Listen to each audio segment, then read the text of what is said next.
Mula nang magsimula ang Panagbenga Festival, patuloy nang lumala ang trapiko sa Baguio City at nararanasan pa rin ito hanggang ngayon. Araw-araw makikita ang mabagal na usad ng mga sasakyan sa mga pangunahing kalsada tulad ng Session Road, Harrison Road at Magsaysay Avenue. Kasabay ng dagsa ng mga bisita, nadadagdagan ang pribadong sasakyan kaya nagiging masikip ang mga daanan at parking areas.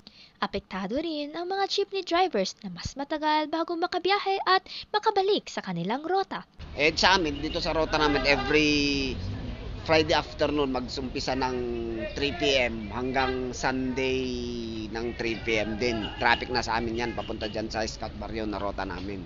Laking epekto at abala rin ito, lalo na sa mga estudyante kung saan kailangan nilang gumising ng mas maaga upang hindi malate sa klase. So bilang pong isang estudyante, lalo-lalo na po nagaling ako sa malayo. So yung madalas ma'am na ginagawa ko para iwas traffic is inagahan ko na lang ma'am mga 6 to 6:30. Doon na po ako ma'am papasok para iwas traffic na lang po. Ayon sa Baguio City Police, patuloy ang kanilang pagbabantay at pagpapatupad ng mga hakbang upang ayusin ang daloy ng trapiko sa lungsod. There is a traffic rerouting sa mga transportation natin, sa mga jeep, taxi, mga public transportation. Ang isasagawang scheme is pick and go lamang. Dagdag pa ng mga pulisya, may mga pansamantalang pagsasara ng mga kalsada na ipinapatupad, lalo na sa mga lugar na may aktibidad sa Panagbenga.